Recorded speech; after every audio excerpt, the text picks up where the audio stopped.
You know how in the movie The Hunger Games, society is split up into the poor and downtrodden who live throughout the country in contained districts, and the rich who live in the main city? The city dwellers are the ones who get a kick out of the competition of the young people from the districts trying to kill each other. Pretty terrific family entertainment, isn't it? Now, not to be melodramatic here, but are you really paying attention to how our country is slowly being divided? Our illustrious presidential candidates only give it lip service. The stock market is booming and the general population is struggling. One reason is that average American consumers, who account for the vast majority of the spending in the economy, are still strapped. The reason the average American consumers are hurting, meanwhile, is that America's companies and company owners, the small group of Americans who own and control our corporations, are hogging a record percentage of the country's wealth for themselves.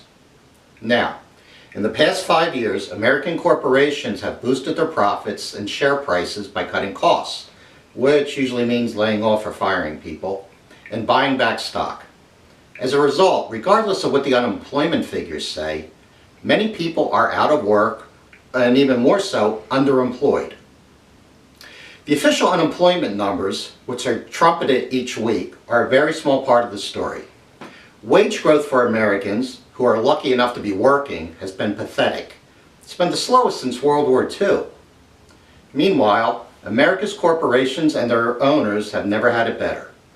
Corporate profits are at an all-time high, both in absolute dollars and as a percentage of the economy. And U.S. stocks are at a record high. So why the paradox? If corporations and shareholders are doing so well, why is the economy so crappy? The answer is that one company's wages are another company's revenues.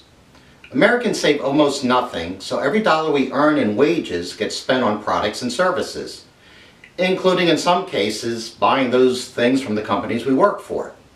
The less American companies pay their workers, the less consumers have to spend. The less consumers have to spend, the slower the economy grows. Just so you know, I'm a total capitalist. However, there is no law of capitalism that says companies have to pay their employees as little as possible.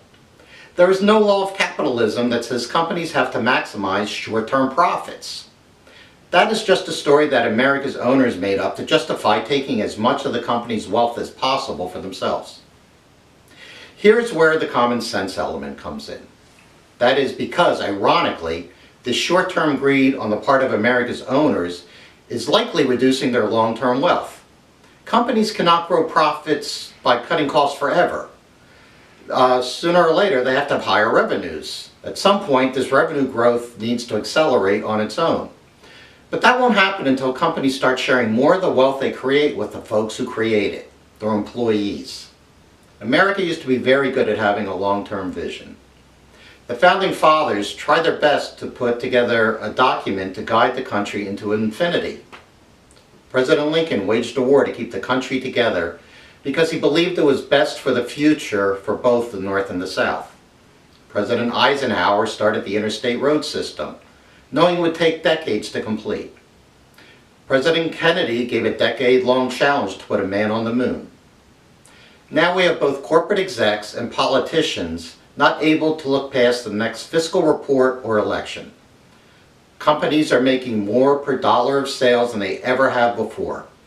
Some people are still blaming economic weakness on too much regulation or too many taxes. That's BS.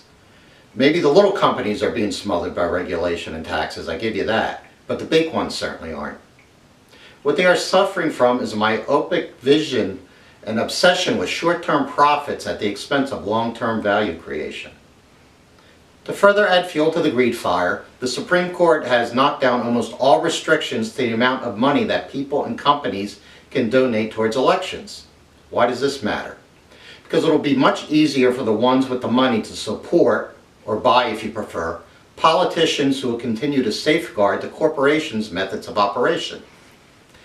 I am not saying it is time to teach your daughter how to shoot a bow and arrow, but it is time to stop fooling ourselves. The proof is in the number. Record stock market, most of America lagging behind. You know the old saying, it has to get worse before it gets better. There is no guarantee of that, however. It may just keep getting worse.